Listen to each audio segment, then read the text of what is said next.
15.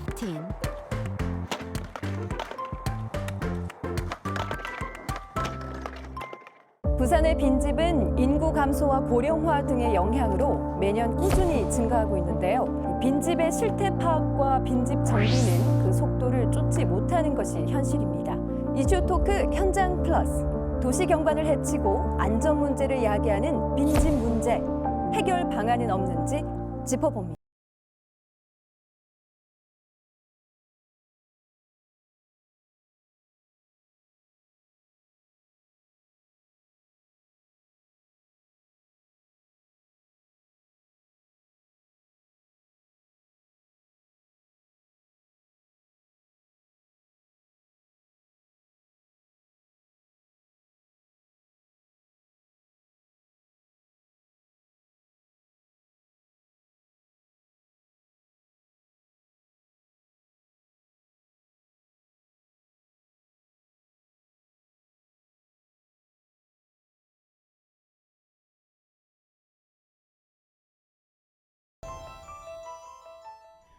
전국 대도시 가운데 빈집이 가장 많은 곳, 바로 부산입니다.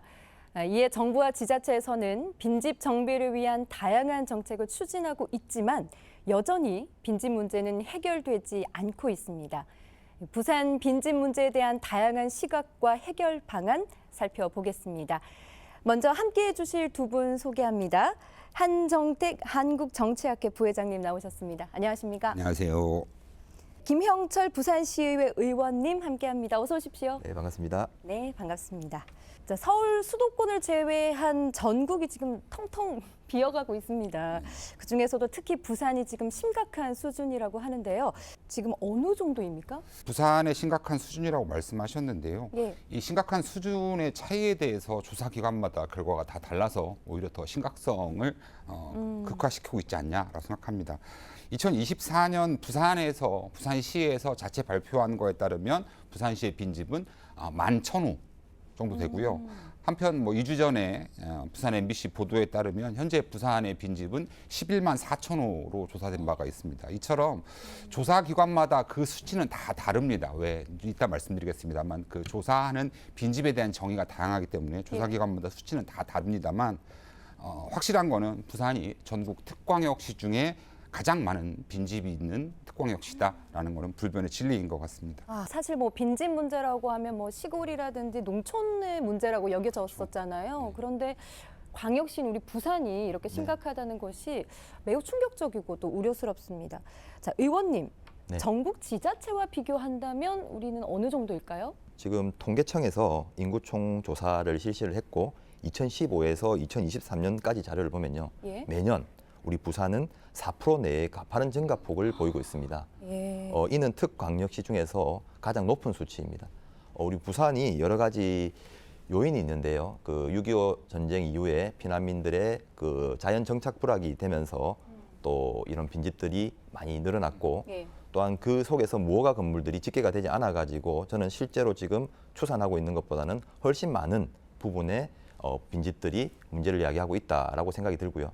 또한 우리 서구, 동구, 영도구를 중심으로 하는 우리 원도심 산업이 재편화되면서 이것이 해운대라든지 정관 신도시라든지 이렇게 명지라든지 이 인구가 내부에서 또 유출이 일어나면서 빈집이 발생해서 복합적으로 조금 일어나고 있는 상황이라고 보시면 되겠습니다. 예.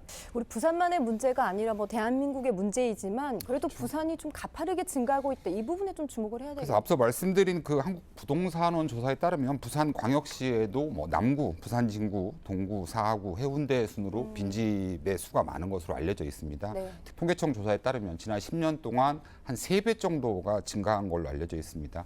가뜩이나 노인과 바다만 남아있다라는 비판이 고조되고 있는 상황에서 부산하면 잘못하면 노인과 바다 그리고 빈집으로 설명될 것 같아서 불안합니다.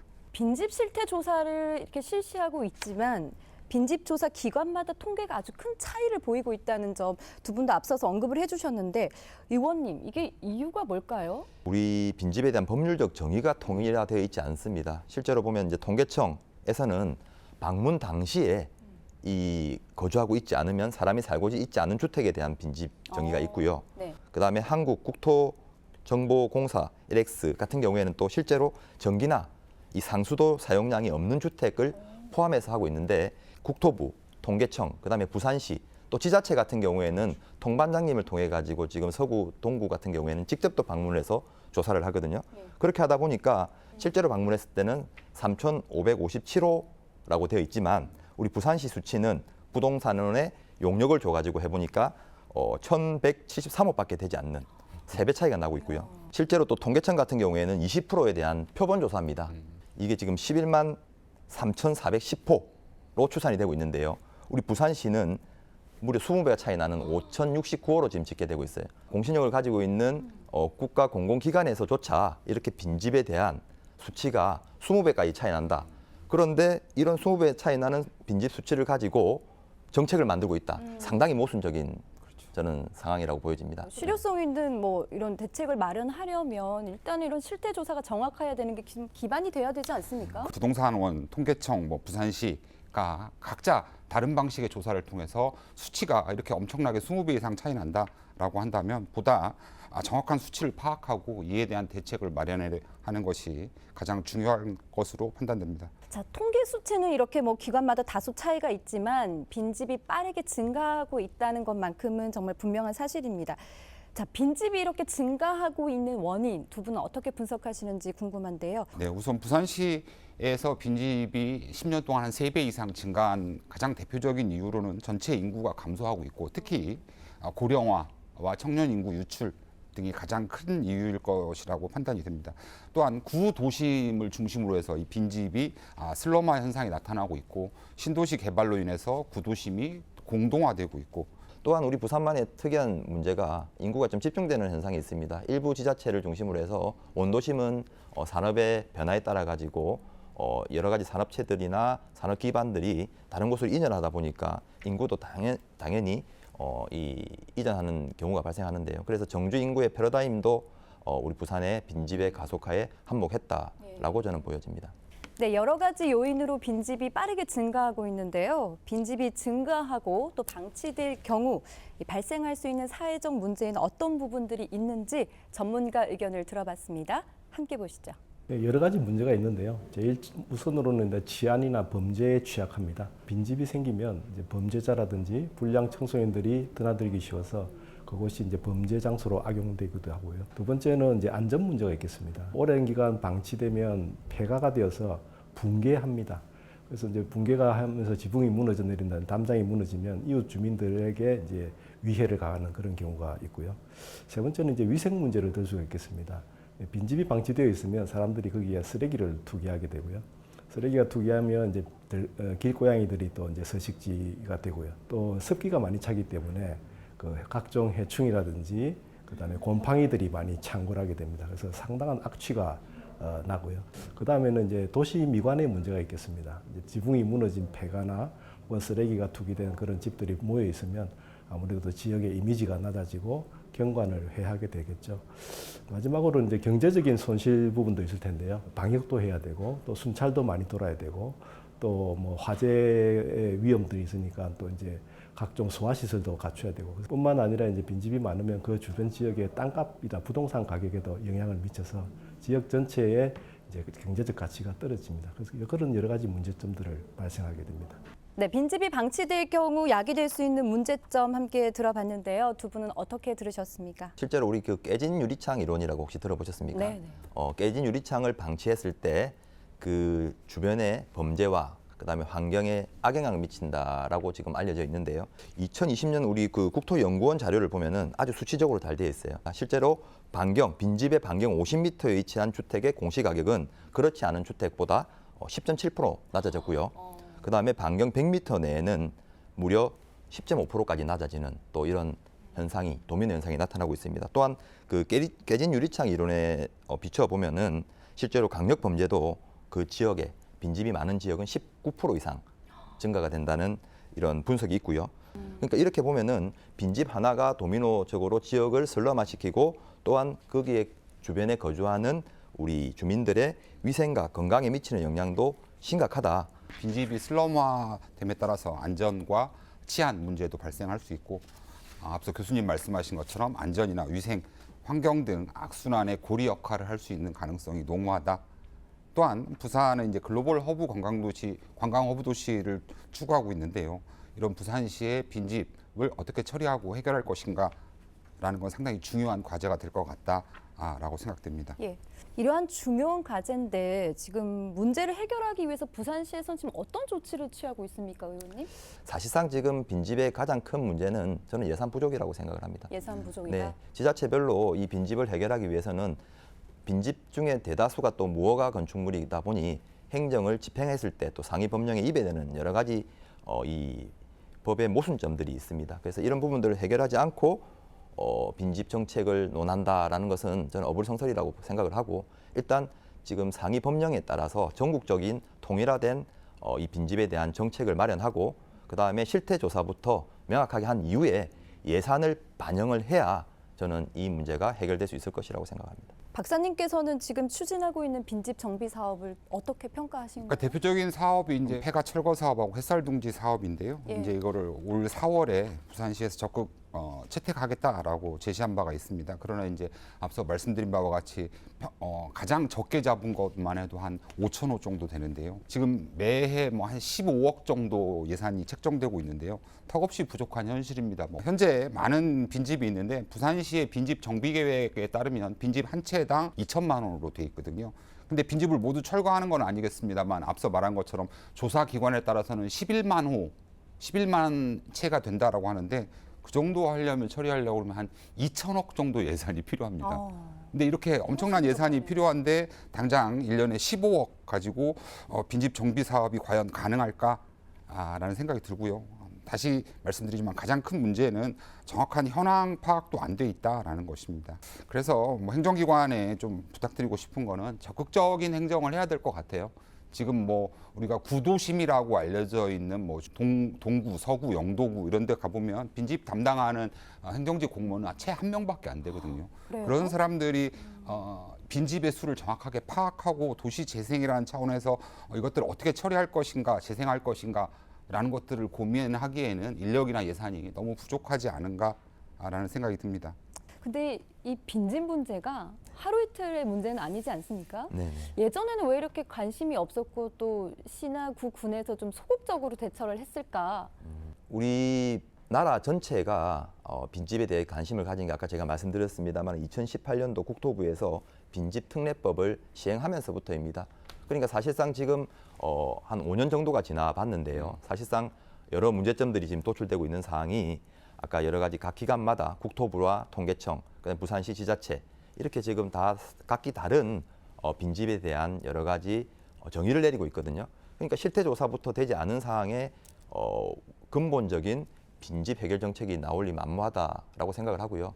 지금이라도 저는 늦지 않게 이 늦지 용역에 않을까? 대해서 조금 더 관심을 가지고 집중해서 빈집에 대한 문제를 사회적 문제로 여기는 인식 전환이 필요하다라고 생각합니다. 자, 부산의 빈집 상황 얼마나 심각한지 저희가 현장을 취재했습니다. 지역민들의 목소리도 들어봤는데요. 함께 만나보시죠.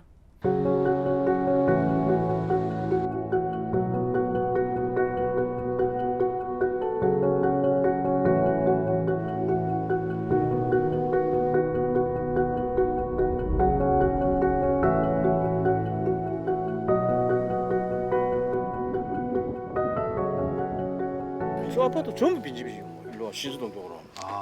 전부 다 텅텅 비어 있어. 일로 좀 들어가. 안 좋죠. 집이 같이 이렇게 다 살아야 되는데 빈집이 너무 많으니까. 그리고 재개발을 할 것 같으면 빨리 좀 해면 좀 좋겠어요. 그러면 좀 사람들도 좀 같이 좀 살고 이러면 좋겠는데.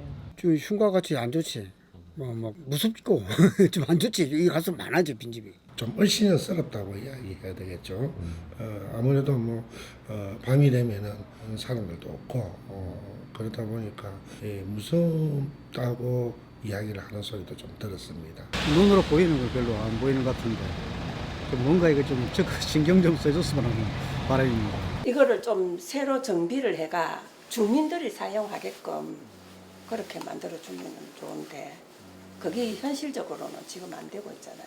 나름 관심이 있는 편인데 제 기억에 들어본 적은 없는 것 같습니다. 그냥 방치하고 있는 거 아닌가? 설로마가 많이 된 부분이 있다면 공공임대주택 쪽으로 국가 지원 사업 해가지고 했으면 좋겠습니다. 네, 빈집은 폭증하고 정비는 더디기만 한데요. 자, 빈집을 정비하는 부분에 있어서 가장 큰 장애물, 한계 무엇이 있을까요? 그럼 무허가 건축물의 경우는 제대로 파악조차 되지 않고 있기 때문에 예. 20배 이상의 그 빈집 숫자가 차이 나는 거거든요. 근데 뭐 반면 생각해 보면 무허가 건물이라고 해도 재산권은 행사할 수 있거든요. 그러다 보니까 기초자치단체 수준에서 철거하거나 과태료를 부과하거나 뭐 이행 강제금을 부과하거나 하는 문제도 상당히 어려운 문제입니다. 예. 그리고 빈집 관련 언론 보도를 보면 부산에 이제 노령 인구들이 빈집에 살고 있는 경우가 많은데 현재 민법상 보면 무허가 주택에 살고 계신 노령 인구가 혹시나 돌아가셨을 때 상속과 관련된 문제들도 상당하기 때문에 정확한 그 수요 파악과 해결 방안 마련에 어려움을 따르고 있습니다. 앞서 의원님 말씀하신 것처럼 소규모 주택 정비법이나 관련된 부산시의 조례 등에 따라서 적법하면서도 시민들의 정책적 요구를 적극 반영할 수 있는 종합적인 계획이 마련돼야 할 것 같습니다. 예. 의원님, 법적, 제도적 개선도 좀 필요해 보이네요. 네, 일단 뭐 첫 번째가 예산이고요. 두 번째는 이 사회적 문제를 근본적으로 해결하는 데 있어서는 법적 제도화가 필요한데요. 사실상 지금 기존에 있는 상위법하고 이렇게 뒤늦게 만들어진 특별법하고의 그 모순 관계가 있습니다. 지금 우리 성면 피해 같은 경우에도 대부분 다 무허가 주택인데 사실상 무허가 주택에는 행정력을 집중할 수가 없고 네. 또한 그 조사를 하는 한국 부동산원에서도 무허가 건물에 대해서는 이렇게 조사할 수 있는 권한이 없습니다. 그렇군요. 그러다 보니까 실제로 무허가는 빠져 있고 또 상위 법령에서는 위배가 되지만 특별법에서는 또 이게 가능하고 이 법령 간에 이런 모순점들이 있는데요. 실제로 우리가 무허가 주택의 성면 제거를 위해서 예산을 투입하게 되면 그 주택은 대수선에 포함이 됩니다. 네. 대수선에 포함이 되게 되면은 강제이행금이 부과되죠. 그러면 절대 거기서 거주하는 분이 이 예산을 받아서 국가에 대한 예산을 받아서 건물을 수리했는데도 불구하고 강제이행금을 내야 되는 아이러니한 상황이 발생하고요. 그렇죠. 이번에 지금 빈집특례법 같은 경우에도 사실상 이 무허가 주택에 대해서 포함을 하고 이것을 지원하려면 법령이 개선이 돼야 됩니다. 그렇지 않고서는 지자체나 그다음에 우리 이 기초 그 조사 기구에서 이것을 양성할 수 있는 방안이 없기 때문에 저는 법령의 이런 조금 개선, 그다음에 이 시대의 이 감수성을 반영하는 법령의 개정이 예. 저는 필요하다라고 생각합니다. 예, 이야기 나온 김에 최근 조승환 국회의원이 빈집 및 소규모 주택 정비법 개정안을 발의했는데요. 네네. 국회를 통과할 경우 좀 현실적인 효과 기대해봐도 좋을까요? 사실상 아까 지금 우리 통계청에서 11만 3,410호라고 말씀드렸지 않습니까? 여기에는 지금 무허가가 빠진 상태입니다. 만약에 무허가까지 들어간다면 저는 15,6만 호가 발생할지도 모르고 그다음에 또 이 기준이 각각 다릅니다만은 실제로 지금 뭐 통계청 자료를 보면은 3개월 미만, 3개월에서 6개월, 뭐 6개월에서 1년, 1년 이상 이렇게 되어 있는데요.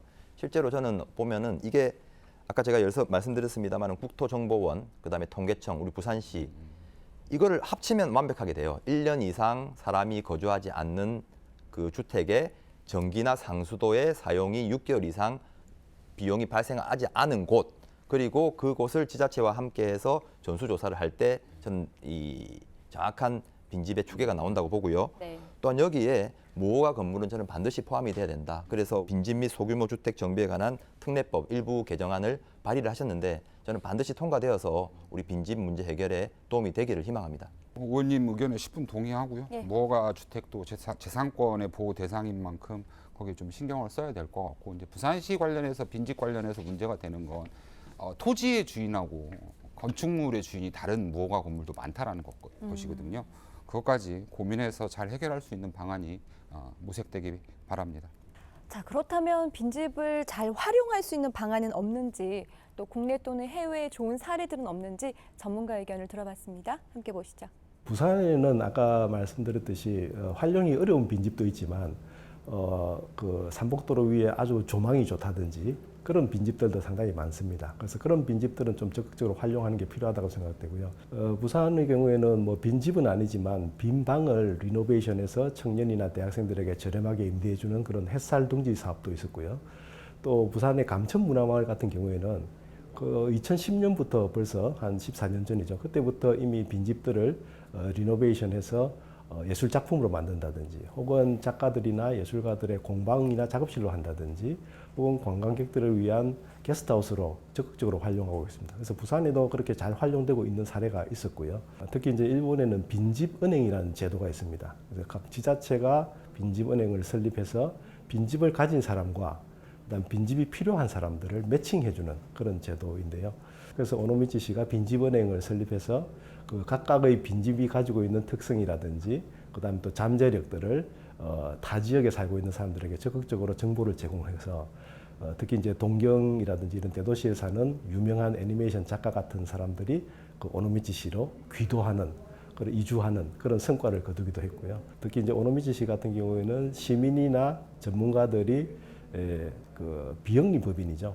오노미치 빈집재생 프로젝트라고 하는 NPO 법인을 설립해서 그 법인에서 빈집을 집주인에게 위탁을 받아서 리노베이션하고 그 리노베이션 한 집을 뭐 게스트하우스로 쓴다든지 그다음에 예술가들의 레지던스로 빌려준다든지 그다음에 뭐 식당이나 카페 같은 것들로 활용해서 상당히 많은 그 성과를 거두고 있는 것으로 알고 있습니다. 네, 국내와 또 해외의 사례들 함께 들어보셨는데요. 국내에는 뭐 감천문화마을이 있고 일본 사례 같은 경우에 빈집은행 이게 좀 흥미로운데요. 이런 네네. 사례들 어떻게 보셨습니까? 네. 그래서 빈집은행 같은 경우에는 실제로 빈집을 지자체가 조사를 하고 그 빈집을 지역에 있는 사회적 경제 주체들하고 함께 이렇게 경제 모델로도 쓸 수 있고요. 또한 마을 커뮤니티라든지 그다음에 여러 가지 지역의 작은 도서관이라든지 이런 지역을 활력화시킬 수 있는 그런 공간으로도 바꿀 수가 있습니다. 그리고 또 이런 빈집 문제를 저는 한 가지 좀 좋은 방향으로 본다고 그러면 우리 부산 도시공사라든지 LH 같은 곳에서는 공공형 임대주택을 많이 지금 건설합니다. 예. 근데 이 공공형 임대주택들이 대부분 다 그냥 수직 아파트 증축의 형태로만 진행되고 있어요. 그런데 이 빈집은행을 이용해서 이 빈집을 공공에서 리모델링하고 이것을 하나의 커뮤니티 시설로 만든 다음에 이것을 일반인들에게 분양을 하게 되면은 저는 지금에 있는 예산을 가지고 충분히 빈집 문제를 해결할 수 있는 접근성이 가능하다라는 또 측면을 말씀드리고 싶습니다. 자, 부산의 빈집 문제 해결을 위해서 앞으로 어떤 노력이 필요할까요? 지자체 따로 그다음에 주민 따로가 아니라 주민과 지자체 그리고 국가가 함께 힘을 모아야 된다고 생각을 하고요. 그다음에 우리 마을에 필요한 부분이 무엇인지 그다음에 빈집을 활용한 공유주택 활성화 그리고 커뮤니티 시설 확충 주차 시설을 합치면 이것이 저는 뉴빌리지 사업의 하나의 좋은 모델이 될 것이다라고 생각을 하고요. 네. 또한 사회적 기업이나 청년 기업들의 이 디지털 노마드 그냥 흔히 말해서 워케이션에 가능한 주거도 하면서 사업을 하고 창업을 할 수 있는 이런 공간으로 재탄생할 수 있는 좋은 사례들이 많습니다. 그래서 지금이라도 이 빈집들이 우리 부산의 미래의 신성장 동력으로서 작용할 수 있는 다양한 정책과 제도를 마련할 필요가 있다고 생각합니다. 근데 빈집 정비 사업 관련해서 중요한 거는 철거만이 가장 좋은 방법은 아니다. 게다가 부산과 관련해서 말씀을 드리면 혹시나 그 빈집 밀집 지역을 철거하고 대단히 아파트 단지를 짓겠다.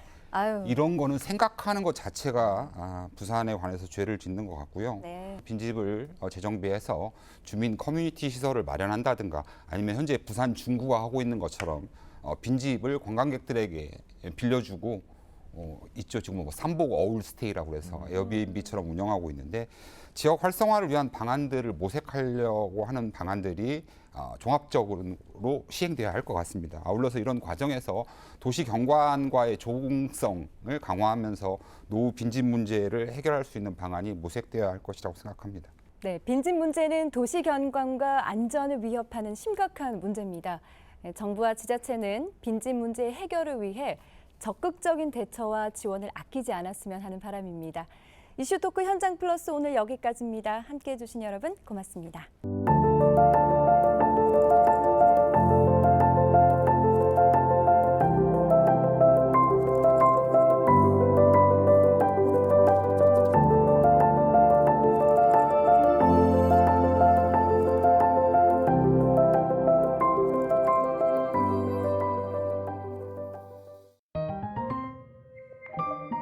채널 BTV